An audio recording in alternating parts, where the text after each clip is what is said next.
সরকার তো আমি নির্বাচনের সময় বলেছিলাম যে আমার সরকার এবং আমি যদি ক্ষমতায় আসি তাহলে আমার একটা উন্নয়ন প্রোগ্রাম ছিল, তাই না?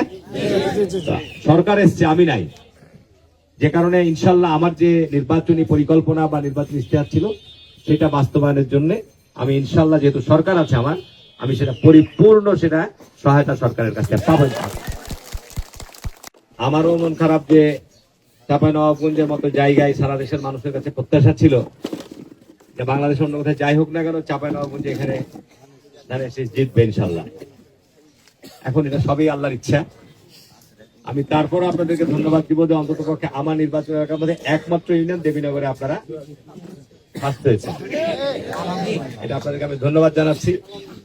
আর সুপ্রিয়া যে আলহামদুলিল্লাহ যে আমি পরাজিত হলেও তারেক রহমান প্রধানমন্ত্রী হচ্ছে এবং বাংলাদেশে বিএনপি জন্মলাভের পর এইরকম একটা দুঃসময়ে ব্যাপক প্রতিদ্বন্দ্বিতার মধ্য দিয়ে বিএনপি বিপুল মেজরিটি নিয়ে, এককভাবে বিপুল মেজরিটি নিয়েই আপনার সংসদে যাচ্ছে ইনশাল্লাহ। সবচাইতে বড় যে বিষয়টি হচ্ছে যে আগামী পরশুদিনই আমাদের সংসদের শপথ অনুষ্ঠিত হবে এবং আগামী পরশুদিনই আপনার হয়তো মন্ত্রিপরিষদের শপথ অনুষ্ঠিত হয়ে যাবে ইনশাল্লাহ। আমরা প্রধানমন্ত্রী পাবো, মন্ত্রিপরিষদ সদস্য পাবো, সংসদ সদস্যদেরকে পাবো। এখন আমরা আপনাদের এমপি কে পেলেন না, এটা একটা দুর্ভাগ্য, কিন্তু এটুকু শুধু আপনার প্রথম বিষয়টা হচ্ছে যে এটা একটা ব্যতিক্রমী নির্বাচন হয়েছে। আমাদের নির্বাচনী কৌশল আমি বলবো কিছুটা ভুল ত্রুটি ছিল। এখানে যে আমাদের ঝিলিমের সাবেক চেয়ারম্যান, সাবেক উপজেলা ছিলেন তশিকুল আছে, সেকেন্ড ইউনিয়ন পর্যায়ে কিন্তু সেকেন্ড আছে, মাত্র 400 ভোটে পরাজিত হয়েছি। কিন্তু ইউনিয়ন পর্যায়ে 14টা ইউনিয়ন আপনার 1 নম্বর ও আছে 2 নম্বরে, কারণ ওইখানে ও পরিশ্রম করেছে, নিজেও পরিশ্রম করেছে, প্লাস ওইখানে কিছু আদিবাসী হিন্দুরা এবার কিন্তু আমাদের ভোট দিয়েছে, যথেষ্ট দিয়েছে। আমি পৌরসভায় যে কটা আমার বারোঘাটিনের যে কটা সেন্টারে ফার্স্ট হয়েছি সেই সব জায়গাতে আদিবাসী হিন্দুদের ভোট আছে বলে আমি ফার্স্ট হয়েছি। ওরা আমাদেরকে ঢেলে ভোট দিয়েছে। আমি কেউ বলতে পারবো না যে আমাদের হিন্দুরা বা আদিবাসীরা নৌকাকে ভোট দিয়েছে না, দাঁড়িপাল্লায় ভোট দিয়েছে। যাই হোক, এখন আমাদের নতুন ভাবে চিন্তা করতে হবে।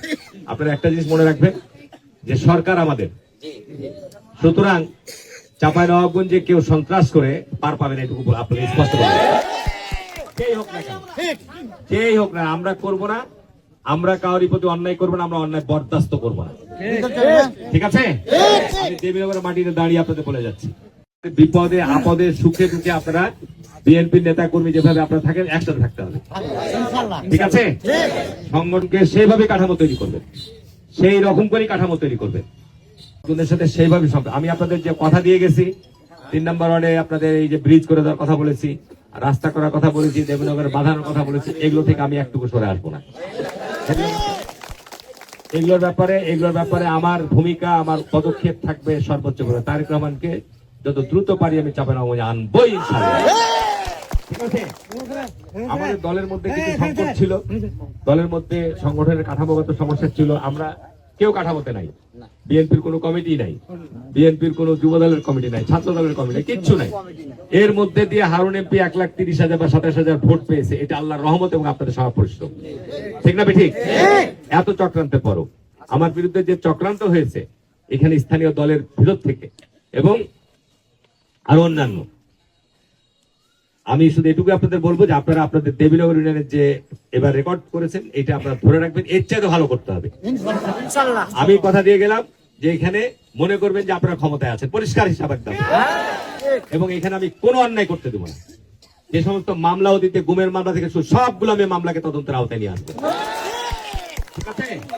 এগুলো আমি নিয়ে আসবো, এগুলো আমরা নিয়ে আসবো। আমার সঙ্গে তো ভাই আমি টাকা পয়সা লেনদেন করে কোনো রাজনীতি করি না। আমি মানুষের উপকার করতে চাই, মানুষের বিপদে ফেলতে চাই না, কিন্তু মানুষ যদি আপনার তার সেই নীতি নৈতিকতা ঠিক না রাখে তাহলে তো আমার চাকরা করতে হবে নাকি? এটা আপনারা আপনাদের জন্য আমি বলবো, অনুরোধ করবো, এটা জনগণের কাছে আপনারা অন্তত পক্ষে এই মেসেজটা দিবেন। আপনারা কালকে দেখেছেন না যে দুলাল নামে যাকে কয়েকদিন আগে জান্নাতের টিকিট দিল, দিয়েছে না, ফেসবুকে ভাইরাল হয়েছে। এই আবার যে বক্তৃতা বলছে হারুন সাহেব এখানে জামাতের নাম করে সরাসরি বলা ঠিক হয়নি, যারা ওখানে বোমা তৈরি করছিল তারা সব জামাতের লোক। এটা কি লুকানো বিষয় বলে? আমি যেটা সত্য সেটা বলছি, আমাকে মিথ্যা বলুক, প্রমাণ করুক আমি মিথ্যা বলছি, যারা মারা গেছে তারা জামাতের লোক, যারা হাসপাতালে এখন আহত আছে তারা জামাতের লোক।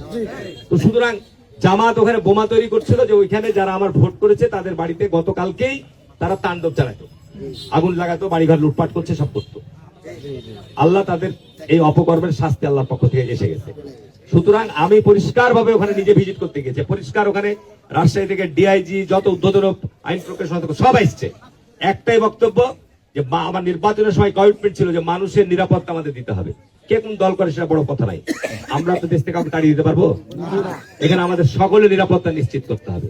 যে কারণে কালকে আমি খুব স্পষ্টভাবে বলেছি, এই ঘটনার সাথে যারা ইন্ধনদাতা, অর্থ যোগানদাতা, পরিকল্পনাকারী, এর সাথে যা জড়িত, তদন্তের মাধ্যমে সঠিকভাবে বেরিয়ে আসতে হবে। কোনোভাবেই আমি প্রয়োজনে উচ্চ পর্যায় থেকে এটা তদন্ত করাবো। বোমা বানানোর আমি এই চাঁপাইনবাবগঞ্জের কালচার বন্ধ করে দেবো ইনশাল্লাহ। এই বোমা কিছু হলে বোমা বানিয়ে মানুষের বাড়িতে বোমা হামলা চালাও, বাড়িঘর লুটপাট করো, এই কাজ চলবে না, জানতো আপনারা? আমি একেবারে পরিষ্কার বলছি, নতুন সরকার গঠিত হচ্ছে, তারেক রহমান পরিষ্কার বলেছে যে আগামী দিনে আমাদের সবচেয়ে বড় চ্যালেঞ্জ মানুষের নিরাপত্তা দেওয়া। সুতরাং আমরা এই অপরাধ যারা করেছে, আমি মন্ত্রিপরিষদ গঠিত হচ্ছে, স্বরাষ্ট্রমন্ত্রীকে স্পেশালি বলবো এই ঘটনার একেবারে নিরপেক্ষ তদন্ত। আমি চাবো না যে ও আমাকে ভোট দেয়নি, এটা জামাত ইসলামকে তাকে আসামি করা হোক। এই ঘটনার সাথে যারা জড়িত, ইন্ধন দিয়েছে, টাকা জোগান দিয়েছে, যারা এর সাথে পরিকল্পনা করে, সবাইকে আসামির মধ্যে আসতে হবে, ঠিক না? তাহলে দেখবেন যে নবাবগঞ্জে সব কাজ বন্ধ হয়ে যাবে, ঠিক না? এখন এখানে সমস্যা হচ্ছে কি, সুতরাং এইখানে আইন প্রক্রিয়ারী সংস্থাকে যথাযথ ভূমিকা রাখতে হবে, একদম স্পষ্ট কথা। কোন ধরনের সব ক্ষেত্রে আমি ছাড় দেবো না, ঠিক আছে? আর বক্তব্য বাড়ালাম না, পলাশ নাই, আমি এখানে তৌশিকুল আছে, নজরুল আছে, আমি আপনাদের সাংগঠনিক কর্মকাণ্ডকে বাড়ানো, বাড়িতে বসে থাকার সময় না, এবছর নির্বাচন হবে আপনাদের, আপনারা আপনাদের সেই সাংগঠনিক গোছানো সেই জায়গাটা আপনারা ঠিক করবেন। আর আমি আপনাদের কথা দিয়ে যাচ্ছি, আমি হেরে গেলেও নির্বাচনে যেহেতু আমার সরকার ক্ষমতায় আছে, যে কাজগুলোর কথা আমি দায়িত্ব নিয়ে বলেছিলাম যে করে দেবো, আমি সেগুলোর ব্যাপারে আমি আপনাদের পাশে থাকবো, করে দেওয়ার চেষ্টা করবো ইনশাল্লাহ, ঠিক আছে? আপনারা রাস্তা চেয়েছেন, আমি বলেছি আপনারা জায়গা ঠিক করে দেন, আমি ওই মাথা পর্যন্ত যেখানে গেছিলাম রাস্তা করার ব্যবস্থা করে দেবো, না মহারমা পর্যন্ত। আপনারা এখানে যারা আছেন এই দায়িত্ব নিয়ে, মেম্বারও ছিল তো, মেম্বার আছে না ওখানকার মেম্বার, সেদিন যে ই ছিল, ওনাকে নিয়ে যেভাবে করতে হয় সেভাবে করেন। তাজুরা সেদিন ছিল, ওদের গোরস্থানে দাবি করেছে, এগুলো আমরা করে দেবো ইনশাল্লাহ, অসুবিধা নাই ইনশাল্লাহ, ঠিক আছে? তার বক্তব্য বাড়ালাম না, আমি তৌশিকুলকে বলবো যে বাড়ি কোথায় বসে থাকিও না, সামনে যদি ভোট করতে চাও তাহলে সংগঠন ঠিক করা, আর সংগঠন যারা দায়িত্বে থাকবে যদি এলাকা না থাকে তাহলে তারা প্রার্থী। আমি প্রার্থী হওয়ার ক্ষেত্রে আমি এটাও বলে যাচ্ছি যে আমি চেয়ারম্যান, মেম্বার প্রার্থী হওয়ার ক্ষেত্রে আমার নিজস্ব কোনো ভূমিকা, দল যা সিদ্ধান্ত নিবে তারাই প্রার্থী হিসাবে ভোট করবে, প্রত্যেক ইউনিয়নে, প্রত্যেক জায়গায়, ঠিক আছে? কারা করবে, কারা ভালো হবে, তারা আপনারা ঠিক করবে। তার বক্তব্য না বাড়িয়ে এখানে শেষ করলাম। আসসালামু আলাইকুম ওয়া রাহমাতুল্লাহি ওয়া বারাকাতুহু।